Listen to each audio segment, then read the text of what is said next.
नमस्कार मेरे प्रिय भाई बहनों, हर हर महादेव। मैं घनश्याम पांडे, आप देख रहे हैं मेरा YouTube चैनल BNK वैदिक विजडम स्टोरीज। इस चैनल में आप सभी लोगों का स्वागत है, अभिनंदन है और नमन है।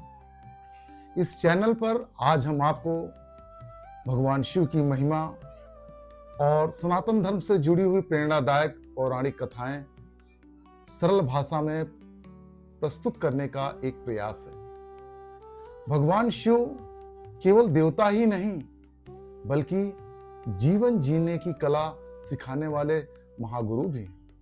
अगर आपको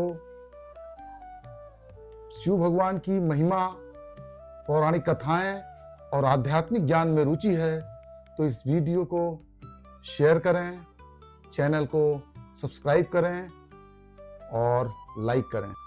अब प्रश्न यह उठता है कि आखिर भगवान शिव की ही आराधना क्यों?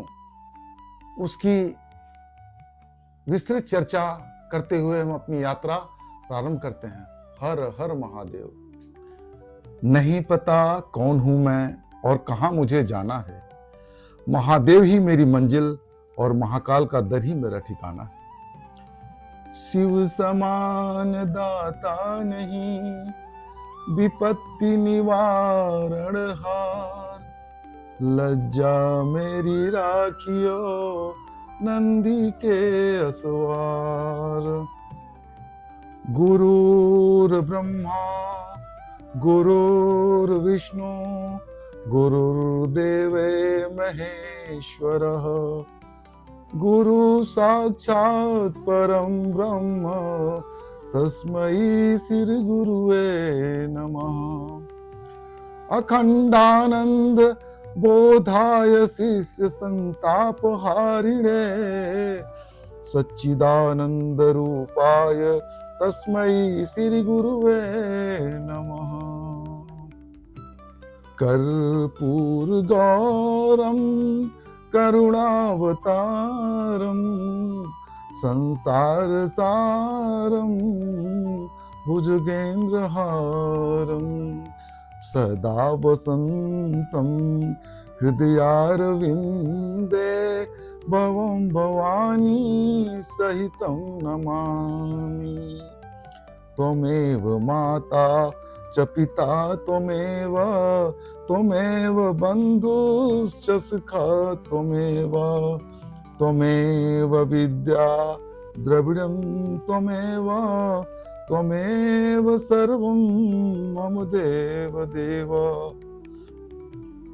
शिव की ही आराधना क्यों, मैंने आपको बताया था, इस पर हम लोग विस्तृत चर्चा करते हैं।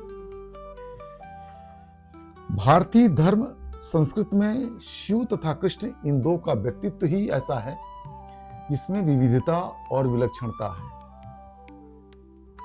समुद्र मंथन से निकले हलाहल विष को पीकर शिव ने समस्त संसार को बचा लिया। यह सोचकर अद्भुत लगता है कि शिव ही अकेले ऐसे विलक्षण व्यक्तित्व है जो कि कर्पूर के समान गौरवर्ण कर्पूर गौरम है, पर उन्होंने उस कालकूट विष को अपने कंठ में रोककर स्वयं को कुरूप बना दिया, स्वीकार किया उसको पीना और नीलकंठ कहलाए। क्या कोई साधारण देव पुरुष ऐसा करेगा? कदापि नहीं।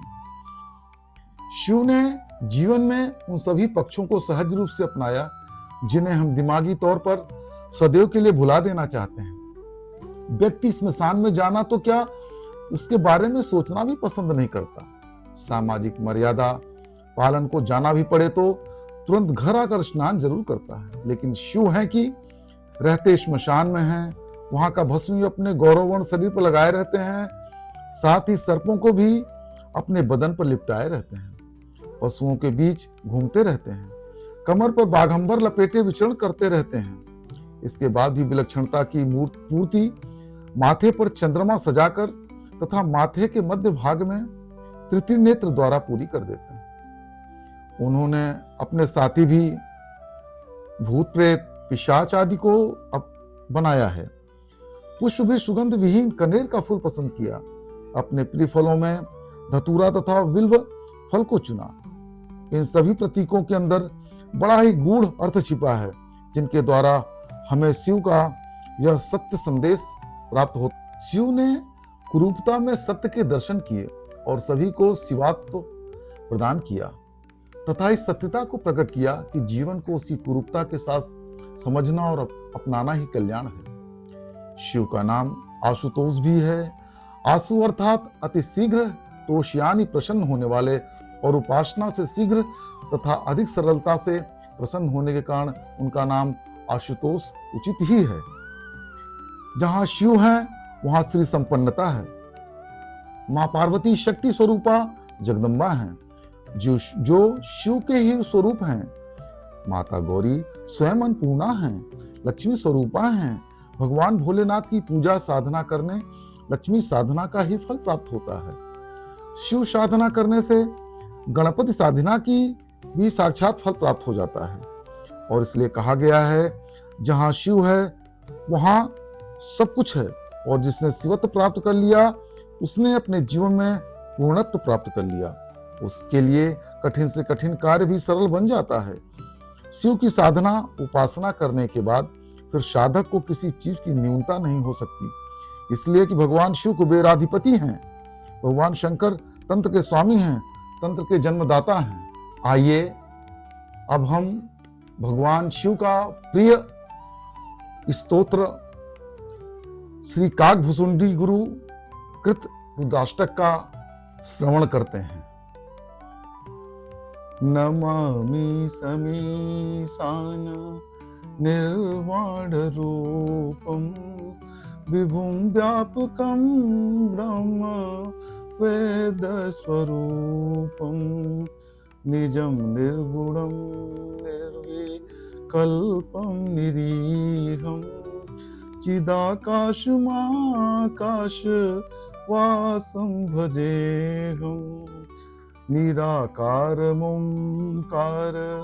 मूलं तुरीयं गिरा ज्ञान गोतीत नीशं गिरीशं करालं महाकाल कालं कृपालं गुणागार संसार पारं नतोऽहं तुषारादि संकास गौरं गंभीरं मनोभूत कोटि प्रभा श्री शरीरं स्फुरन मौलिकल्लोलनी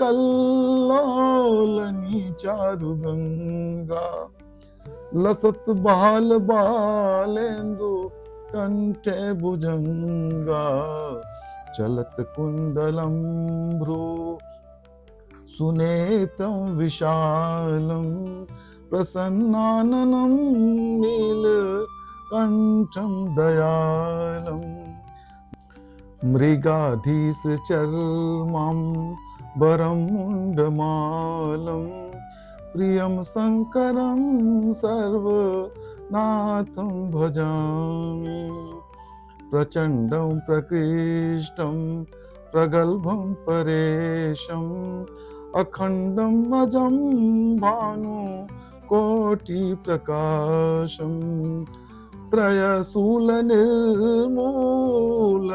शूलपाणिं भजेऽहं भवानी पतिभावगम्यं कलातीत कल्याण कल्पान्तकारी सदा सज्जनानंद दाता पुरारी चिदानंद संदोह मोहापहारी प्रसीद प्रसीद प्रभो मन्मथारी न यावत उमानाथ पादारविंदम भजन्ति हलोके परेवानराणाम् न ताव सुखं शांति संतापनाशं प्रसीद प्रभो सर्वभूतादिवासं न जानामि योगं जपं नैव पूजां न तोऽहं सदा सर्वदा सम्भुतुभ्यं जरा जन्म दुःखोग तातप्यमानं प्रभो पाहि आपन नमामीश शंभो रुद्राष्टकमिदं प्रोक्तं विप्रेणा हर्तोषे ये पठन्ति नरा भक्त्या तेषां शंभु प्रसीदति। हर हर महादेव। इसलिए ही शिव की आराधना पूजनीय है। हर हर महादेव।